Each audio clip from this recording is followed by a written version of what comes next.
Cet homme, qui préfère garder l'anonymat, dit avoir assisté à la fin du mois de mars à l'opération de l'armée malienne à Moura, une localité du centre du Mali. Une opération menée avec des paramilitaires de la société de sécurité privée Wagner, qu'elle présente comme une réussite. Bilan annoncé, 203 djihadistes neutralisés. Les FAMA sont intervenus à Moura, pas pour aller tuer des civils. Des sources locales et internationales que le monde a consultées parlent, elles, de massacres. Au moins 300 morts, majoritairement des civils selon Human Rights Watch. L'ONG évoque le pire épisode d'atrocité commise depuis 2012. C'est un punissement collectif. Il est clair que la plupart des victimes qui ont été exécutées étaient des civils. Ce 9 avril, les autorités de Bamako envoient les ministres de la Réconciliation nationale et de l'action humanitaire sur place pour une action de communication visant à rassurer les populations. Tous ceux qui ont été tués, c'est des touristes. Sinon, c'est les terroristes même totalement qu'on a neutralisés. À ce stade, aucune enquête n'est possible. La MINUSMA n'a pas accès au village situé dans la zone d'exclusion aérienne imposée par la junte, zone où par ailleurs Wagner opère. Pas d'enquête possible non plus d'un organisme tiers, les Russes s'étant opposés, le 8 avril, à une demande au Conseil de sécurité de l'ONU d'avoir des enquêtes indépendantes. Nous avons recoupé les discours de l'armée et des rescapés pour reconstituer le déroulé des faits. Ce dimanche 27 mars, c'est jour de foire à Moura. La localité est très fréquentée en ce dernier week-end avant le Ramadan.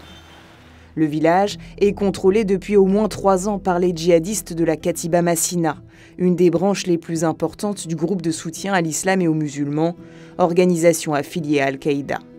Ce dimanche matin, l'armée malienne dit avoir eu des informations sur la présence d'une réunion de la Katiba et s'apprête à lancer une opération antiterroriste. À 11 h, 3 hélicoptères de l'armée malienne survolent le village. Dès que les forces sont arrivées, elles ont été prises à partie par les terroristes qui étaient en réunion.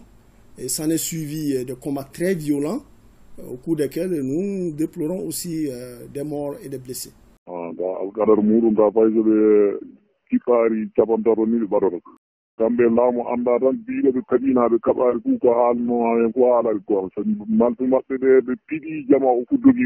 On a parlé avec une vingtaine de témoins.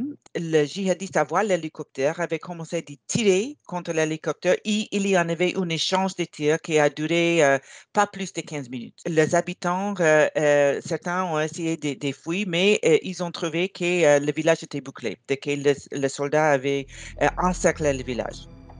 Certains villageois, une centaine selon les témoins, sont alors emmenés au sud-est de la ville. C'est là que les exécutions ont lieu. Le soldat avait choisi parfois 2, 3, 4, jusqu'à 10, certains disent même jusqu'à 15. Et ils étaient amenés quelques mètres, 30, 40, 200 mètres, c'était faire la version, et là-bas ils étaient tués. Ça reste de confirmer la base sur laquelle les gens étaient choisis pour être exécutés. Certains disent que c'était à cause de la façon que les gens étaient habillés, par exemple le pantalon court, ou bien que les gens, leur apparence, par exemple la barbe. Certains ont dit que le corpulence aussi. Et pour les gens, j'ai posé la question, mais c'était à cause de quoi? Ils ont dit non, c'est l'apparence d'être djihadiste.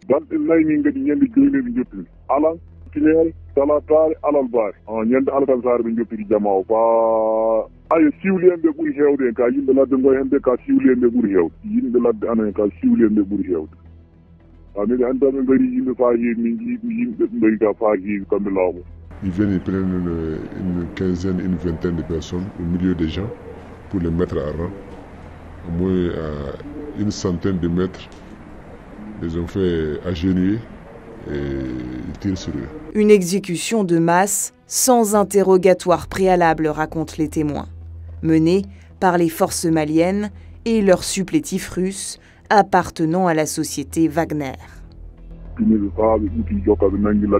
Ils ont dit qu'ils ont parlé une langue qui n'était pas français. Ils ont parlé une langue étrange, ils ont dit. Certains ont dit russe. Et pour les premiers 2 jours de l'opération, les gens ont dit que le soldat blanc était plus nombreux que le malien. Et une de nos témoins était très précise. Il a dit qu'il avait vu le blanc exécuter 19 personnes.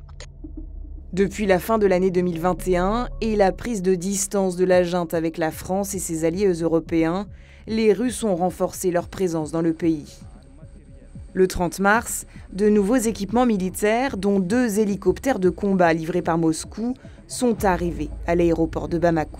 C'est le fruit d'un partenariat sincère avec un vieux ami du Mali, la Russie. Objectif de ce partenariat, mettre sous pression les djihadistes, mais aussi les populations pour qu'elles ne collaborent pas avec ces combattants, recrutés au centre du Mali majoritairement parmi la communauté Peul. Une communauté qui s'est ainsi retrouvée victime d'un amalgame entretenu par certains soldats maliens visant à confondre ses membres avec des terroristes. Vous avez le sentiment qu'on assimile la communauté Peul, terroriste ou djihadiste. Je crois à tort. Nous savons, à partir de beaucoup de renseignements, qu'il y a des intentions de susciter une nouvelle rébellion dans notre pays. Une rébellion, cette fois-ci, Peul. Ces dernières semaines, les accusations d'exaction se multiplient contre l'armée malienne et les mercenaires du groupe Wagner. Dans la nuit du 1er au 2 mars, une trentaine de corps calcinés ont été retrouvés près du village de Danguéré-Wotoro et 15 civils ont été exécutés à Guiré, dans la région de Nara, le 5 mars. Sous la pression, la justice militaire a ouvert une enquête sur les événements de Moura. 5 jours pendant lesquels la MINUSMA n'a pas pu intervenir. La MINUSMA, dont la mission pourrait être entravée par l'alliance trouble de la junte et des Russes.